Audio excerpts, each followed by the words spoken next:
ევროკავშირის წევრი და პარტნიორი სახელმწიფოების პარლამენტის თავმჯდომარეების კონფერენცია მიმდინარეობს ბუდაპეშტში. სამიტში კანდიდატი ქვეყნების საკანონმდებლო ორგანოების სპიკერებიც მონაწილეობენ. მათ შორის არის ქართული დელეგაცია. წლევანდელი თემა ევროკავშირის მომავალი. კონფერენციაზე სიტყვით უკვე გამოვიდნენ სხვადასხვა ქვეყნის პარლამენტის თავმჯდომარეები. შეკრებილებს მიმართა შალვა პაპუაშვილმაც. დეტალებით ახლა პირდაპირ ეთერში შემოგვიერთდება თეონა მანაგაძე, რომელიც ვიზიტს აშუქებს. თეონა, გისმენთ. შალვა პაპუაშვილმა საკუთარი გამოსვლა დაიწყო იმის ხაზგასმით, რომ საქართველო ერთგულია ევროინტეგრაციის პროცესის. შალვა პაპუაშვილმა აღნიშნა, რომ ქართული ოცნება არის სწორედ ის ხელისუფლება, რომლის პირობებშიც და რომლის მხრიდანაც ევროინტეგრაციის პროცესისთვის ყველაფერი გაკეთდა. ბუნებრივია, შალვა პაპუაშვილმა საკუთარ გამოსვლაში ისაუბრა იმ გამოწვევებზე, პრობლემებსა და არსებულ მდგომარეობაზე, რაც ამ დროისთვის იკვეთება საქართველოსა და ევროკავშირს შორის. მან თქვა, რომ საქართველოს მიმართ გაუგებარი მიდგომები არის. ქართულმა სპიკერმა აღნიშნა, რომ ევროკავშირის მხრიდან გარკვეული ტენდენციები არსებობს იმის თაობაზე, როდესაც ქართველი ხალხის მიერ არჩეულ პარლამენტს აძლევენ დირექტივებს, უწესებენ ვალდებულებებს, თუმცა უფლებების გარეშე. ამ კონტექსტში საქართველოს პარლამენტის თავმჯდომარემ ახსენა ეგრეთ წოდებული ვეტინგი. შალვა პაპუაშვილმა თქვა, რომ ამ სისტემის შემოღებას ითხოვდნენ ქართული მართლმსაჯულების სისტემაში, თუმცა როგორც მან აღნიშნა, ეს ეწინააღმდეგება დემოკრატიის პრინციპებს, ვინაიდან დემოკრატიული პრინციპებით ძალაუფლებას მხოლოდ ხალხი ფლობს. შალვა პაპუაშვილმა თქვა ის, რომ საქართველოს მსგავსად ვეტინგის სისტემის შემოღებას არც ერთი ქვეყანა არ დაუშვებდა, ვინაიდან ეს არის სუვერენიტეტში პირდაპირი ჩარევა.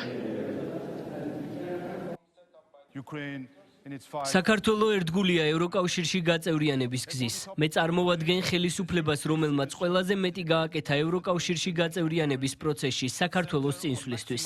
ამავდროულად პარლამენტის გადმოსახედიდან ჩვენ ევროპული ინსტიტუტების მხრიდან გაუგებარი მოპყრობის მომსწრენი გავხდით. სამწუხაროდ ევროკავშირის ზოგიერთი სტრუქტურის მხრიდან ვხედავთ ტენდენციას. ხალხის მიერ არჩეულ პარლამენტს ელაპარაკოს დირექტივებით. დაუწესოს ვალდებულებები უფლებების მინიჭების გარეშე. ვალდებულებების ქონა ხმის უფლების გარეშე, განსაკუთრებით ევროკავშირში იმ ინსტიტუტში, სადაც საქართველო ჯერჯერობით არ არის წარმოდგენილი. არ შეესაბამება დემოკრატიული პლურალიზმის პრინციპს, რომელზეც დგას ევროკავშირი. ევროკავშირის ცენტრალიზებული სტრუქტურა ზოგჯერ ისეთ პირობებს აწესებს, რომელზეც თავად ევროკავშირი ვერ თანხმდება. ამ პრაქტიკის ერთ-ერთ მაგალითს წარმოადგენდა საქართველოსადმი მოთხოვნა შეექმნა მოსამართლეების კეთილსინდისიერების შემოწმების ექსტრაორდინალური სისტემა, რომელიც ვეტინგის სახელითაა ცნობილი და უცხოელი აქტორების მიერ უნდა ყოფილიყო განხორციელებული. ეს სისტემა დანგრევის შემთხვევაში შეეწინააღმდეგებოდა დემოკრატიის მთავარ პრინციპს, რომლის მიხედვითაც ძალაუფლება ხალხისგან მომდინარეობს. გამოდიოდა, რომ ხელისუფლების მთლიანი შტო დაკომპლექტდებოდა უცხოელი აქტორების მიერ, რაც ეროვნული სუვერენიტეტის არსს ეწინააღმდეგებოდა.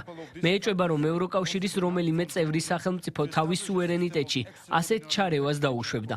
დემოკრატია გულისხმობს მსჯელობას და არა იძულებით თავს მოხვევას. კონსენსუსი უზრუნველყოფს გადაწყვეტილებების კოლექტიურად მიღებას. ყველა წევრი სახელმწიფოსა და პარტნიორის ინტერესებისა და გამოწვევების პატივისცემის საფუძველზე. ეს ასევე ნიშნავს ევროპას, სადაც გადაწყვეტილებები მიიღება არა მხოლოდ ცენტრალიზებულ ორგანოებში, რომლებიც პირდაპირი წესით არიან არჩეულნი, არამედ უფრო და უფრო ახლოს ხალხთან. ამ მხრივ კარგი იქნებოდა უფრო კრიტიკული თვალით შეგვეხედა მიმდინარე დისკუსიისთვის, რომელიც მიზნად ისახავს კონსენსუსზე დაფუძნებული გადაწყვეტილების მიღების პრინციპის შეცვლას, უმრავლესობით გადაწყვეტილების მიღების პრინციპით. ერის სახელმწიფოების საზოგადოებაში. პატარა ქვეყნების ხმა ისევე უნდა ისმოდეს, როგორც სხვა დანარჩენის, რადგან სიმართლე მხოლოდ რაოდენობით არ იზომება. დღეს ბუდაპეშტში სპიკერების კონფერენცია სამიტი გახსნა. უნგრეთის პრემიერ-მინისტრმა ვიქტორ ორბანს საკმაოდ მწვავე გამოსვლა ჰქონდა. მან საკუთარ გამოსვლაში მიმოიხილა ის პოლიტიკა და ის პროცესები, რაც მსოფლიოს მასშტაბით მიმდინარეობს. ვიქტორ ორბანმა თქვა, რომ ახალი პროცესი მიმდინარეობს მსოფლიოში, მსოფლიო რეორგანიზდება.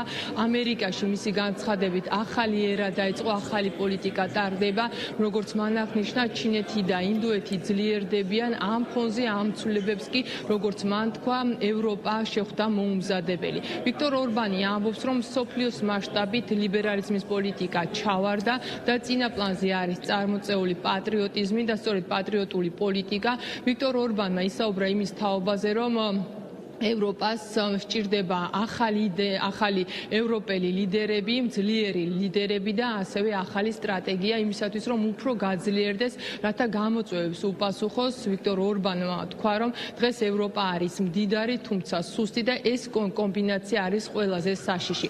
ვიქტორ ორბანის გარდა დღეს კონფერენციის წევრებს, სპიკერებს სხვადასხვა ქვეყნიდან მიმართა ასევე ევროპარლამენტის პრეზიდენტმაც რობერტა მეცოლამ საკუთარ გამოსვლაში აქცენტი გააკეთა ევროპის ერთობაზე. მან ხაზი გაუსვა იმას, რომ როდესაც ევროპული ქვეყნები ერთად მუშაობენ, შედეგიც არის შესაბამისი. სწორედ ამ კონტექსტში ისაუბრა მან იმ საკითხების გაღრმავებაზე და იმ რეფორმების გაღრმავებაზე, რაც უმჯობესი იქნება მოქალაქეების კეთილდღეობისთვის.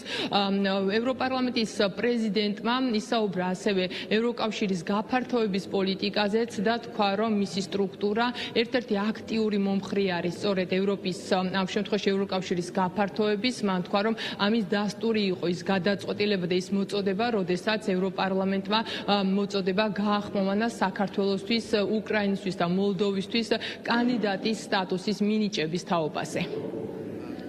ამერიკის შეერთებულ შტატებში ახალი ქარი ქრის. პროგრესული ლიბერალიზმის პროგრამა ჩავარდა და ის შეცვალა პატრიოტულმა პოლიტიკამ. ეს ცვლილება არ არის მხოლოდ შიდა პოლიტიკური განვითარება შეერთებულ შტატებში. მას ასევე მნიშვნელოვანი საერთაშორისო შედეგები აქვს. ჩვენ არაფერი ვიცით დანამდვილებით მომავლის შესახებ, მაგრამ გვჯერა, რომ შეერთებულ შტატებში დაიწყო ახალი ერა. ბოლო 80 წლის განმავლობაში შეერთებული შტატები დაინტერესებული იყო ლიბერალური საერთაშორისო წესრიგის შენარჩუნებით. ეს დასრულდა. ახლა დაიწყო ამ წესრიგის დემონტაჟი, რადგან ის აღარ შეესაბამება მის საკუთარ ინტერესებს. ოკეანის გაღმა ძველი მსოფლიოს წესრიგი მათთვის დასრულდა. ამასობაში ჩინეთი სწრაფად ვითარდება, არა მხოლოდ სამრეწველო შესაძლებლობებში, არამედ თავისი ტექნოლოგიების ხარისხშიც. ის ჩვენი კონკურენტია. ინდოეთი ემზადება მსოფლიო პოლიტიკის ასპარეზზე გამოსვლისთვის. ყველაზე მრავალრიცხოვანი ქვეყანა მსოფლიოში, არა მხოლოდ მოსახლეობით, არამედ თავისი ეკონომიკური და ტექნოლოგიური ამბიციებითაც. დიდი ძალა. როგორია სიტუაცია აქ ევროპაში? ევროპა მოუმზადებელია. ეს არის ისე, თითქოს ბოლო ათწლეულების პასუხებით გვინდა მომავალი ათწლეულების პრობლემების გადაჭრა, მაგრამ ისინი აღარ მუშაობს. სოფლიო შეიცვალა და ჩვენ ევროპელები ამას არ მივყოლილვართ. მე ვიყავი ევროპული საბჭოს წევრი 15 წლის განმავლობაში. მე პირადად გამომიცდია დაკარგული წლები. ქალბატონებო და ბატონებო, თუ ჩვენ უნგრეთს ისე უძღვებოდით, როგორც კომისია უძღვება ევროპას, მაშინ ჩვენ გაკოტრებულები ვიქნებოდით. დასავლური სტრატეგიები, რომლებიც რუსეთის გატეხვას ცდილობდნენ, ჩავარდა. არავინ ბედავს აღიარებას, მაგრამ ჩვენ წავაგეთ ესომი. რუსეთის ეკონომიკა არ ჩამოიშალა, სანქციებმა ვერ გამოიღო შედეგები და რუსებმა ხელი შეუშალეს უკრაინის ნატოში გაწევრიანებას. ამერიკელებმა შეერთებულმა შტატებმა აღიარა ეს და ახლა მოლაპარაკებებს აწარმოებენ. ჩვენ ევროპელები განვაგრძობთ ომს და ვიქცევით ისე, თითქოს შეგვეძლოს გამარჯვება. ჩვენ გვჭირდება ახალი სტრატეგია და ძლიერი ევროპელი ლიდერები. დღეს ევროპა მდიდარი და სუსტია. ეს ყველაზე საშიში კომბინაცია. ამიტომ პირველ რიგში უნდა გავაძლიეროთ ევროპა. ჩვენ გვაქვს ისტორიული გამოცდილება იმასთან დაკავშირებით, თუ როგორ გამოიყურება ძლიერი ევროპა. ჩვენ ყველა ვთანხმდებით, რომ ევროკავშირი და ჩვენი პროექტი არ არის იდეალური. ბოლო-ბოლო ეს არის მუდმივი მიმდინარე სამუშაო, თუმცა ეს უნდა იყოს ერთად მუშაობის სტიმული და როგორც დემოკრატიულად არჩეულ პარლამენტის წარმომადგენლებზე, ჩვენზეა დამოკიდებული ჩვენი საერთო კონტინენტის დღის წესრიგის შექმნა და ამბიციური მიზნების დასახვა, როგორც ჩვენი ეროვნული კანონმდებლობებისთვის, ისე ევროპისთვის. სწორედ ამ მიზნით ევროპარლამენტი რჩება გაფართოების ერთ-ერთი ყველაზე ძლიერი მხარდამჭერი. სწორედ ამიტომ ჩვენ პირველები გამოვედით საქართველოსთვის, მოლდოვისა და უკრაინისთვის კანდიდატის სტატუსის მინიჭების მოწოდებით და სწორედ ამიტომ ჩვენ განვაგრძობთ უკრაინის ევროპული მხარდაჭერისკენ მოწოდებებს თავისუფლებისთვის ამ ბრძოლაში. ბუდაპეშტი მასპინძლობს ევროკავშირის 27 სახელმწიფოს პარლამენტის თავმჯდომარებს, სპიკერებს. კონფერენციის ფარგლებში იმყოფებიან და მოწვეული არიან ასევე კანდიდატი ქვეყნების პარლამენტის თავმჯდომარები, პარლამენტის ხელმძღვანელი პირები.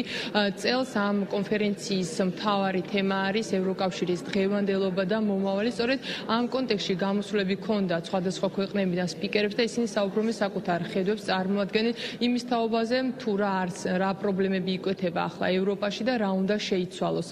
დღის ბოლომდე შარლო პაპუაშვილს, ქართველ სპიკერს კიდევ ერთი გამოსვლა ექნება და ამ კონტექსტში ის ისაუბრებს როგორც ტრადიციებზე, ასევე სუვერენიტეტის მიმართულებით და კონტექსტი არის უფრო მეტად შიდა სახელმწიფოებრივი საკითხების. ამ შეხვედრა, ამ ფორმატში კიდევ ერთი მნიშვნელოვანი დეტალი არის ის, რომ ქართულ დელეგაციას ერქმება ორმხრივი შეხვედრები დღის განმავლობაში შალვა პაპუაშვილი პარლამენტის საგარეო გუნდის წევრებთან, ნიკოლოზ სამხარაძესთან და ლევან მახაშვილთან ერთად შეხვდება სხვადასხვა ქვეყნის პარლამენტის თავმჯდომარეებს.